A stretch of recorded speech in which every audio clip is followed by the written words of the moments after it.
Have you ever looked at a really complex piece of software and just wondered, how on earth did they build this? Well, today, we're going to pull back the curtain on an app called SEO Book Pro. We're going to put its original design blueprint right next to the finished product to see exactly how a detailed plan becomes a powerful reality. Let's dive in. And just to start with the punchline, this is the end result, a final product with a near-perfect mobile performance score of 99. Now, a score like this, it doesn't happen by accident. No way. It's the direct result of a meticulous plan. So the real question is, how do you get from a simple document to this level of precision? All right, we're going to break it down in 6 parts. We'll start with what the app promised to be. Then we'll look at the core design blueprint. After that, we'll see how that blueprint builds the framework and all the tools. Then zoom out to the whole ecosystem and finish up with the big picture. So, first things first, what exactly does this application promise to deliver? What's the big idea? Right on its landing page, it makes a really bold claim to be the ultimate two-in-one software and a training platform. Whoa, that's a huge challenge, right? It means the design has to be powerful enough for the pros, but somehow also simple enough for beginners. Let's see the plan for how they even attempted to pull that off. Now for the really cool part, we're going behind the scenes. We're going to look at the actual development document, the blueprint that dictates how every single part of this application has to look and feel. Okay, so these are basically the 5 commandments of SEO Book Pro's design. A 2-column layout, always. A Dart sidebar that never, ever disappears. The main content area, that's going to be a light, clean theme. A very specific bright orange for all the important stuff, the things you can click on. And everything, everything is organized into these neat, clean cards. These aren't suggestions, these are the absolute rules.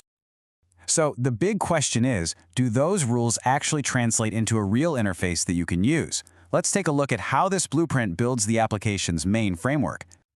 And here we go, rule number 2 in action. Look at this. On the left, we're in the articles section. On the right, we're looking at the user profile. But notice that dark sidebar? It's identical. It's persistent. It's like the user's anchor, a constant, reliable navigation tool, exactly like the blueprint demanded. This is where the blueprint shows how efficient it is. It called for a reusable settings panel. So instead of building a new one from scratch for every single page, they just created one component that can be dropped in anywhere it's needed. It's smart, it's clean, and it's perfectly consistent. Okay, let's get to the heart of the application, the toolbox itself. We're going to look at a few key tools and see how they hold up against those rules from the blueprint. First up is something called the JSON-LD Generator. To put it simply, this tool helps you speak Google's language. It creates this special code that describes your page content so search engines can understand it way better. It's a total must-have for serious SEO. And check this out. This is such a brilliant illustration of the blueprint's power. The plan specifically called for a 2-panel interface for technical tools like this one. And here it is, perfectly executed. You put your info in on the left, and boom, the code appears instantly on the right.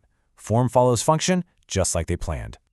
All right, next up is one of the most data-heavy parts of the whole app, the technical audit report. Just think of it like a super detailed report card for a website's overall SEO health.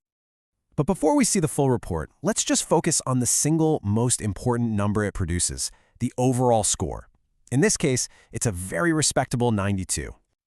Now let's see that score in context. See how it's displayed right there at the top, big and bold? That's by design, to draw your eye immediately. And below it is this long checklist, and every single item has a little status icon. And those icons, yep, they were also part of the plan. Honestly, this is my favorite part.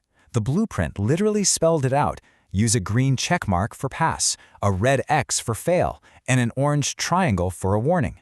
And when you look at the screen, they are implemented exactly as specified. This is how you turn a giant wall of data into a report that's scannable and easy to understand. It's fantastic. One last quick example from the toolbox. Remember that bright orange accent color from the blueprint? Well, here it is again, used for all the toggle switches. It's not a random color choice. It's a system that consistently tells you, hey, this is something you can interact with. But remember that initial promise? SEO Book Pro is supposed to be more than just a collection of tools. It's designed to be a full-on ecosystem. The platform even includes its own history, with a timeline tracking its journey from way back in 2000 all the way to today's beta launches. This isn't just trivia. It builds a brand story and a sense of trust right inside the application itself. And here it is, the training platform part of that promise, brought to life. The blueprint required a resources section, and here you have it, complete with a massive SEO glossary. The tool is literally teaching you as you use it. How cool is that? You know, even something as standard as a user profile is meticulously designed. That little circular progress bar for profile completion, that's another specific requirement from the blueprint, executed perfectly to guide the user. Every single detail follows the plan. So after deconstructing the plan and the product, what's the big takeaway here? What does this all mean? Well, the takeaway is this. Excellence isn't magic. A powerful, complex, yet somehow user-friendly application doesn't just happen. It's built from a detailed blueprint, a strict set of rules, and a deep commitment to using consistent, reusable parts.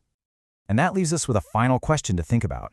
We've just seen how a strong design system can bring dozens of specialized tools together under one roof. So as this trend continues, what does it really mean to be an expert? Is it about mastering one single niche tool anymore, or is it about mastering these incredibly powerful all-in-one platforms?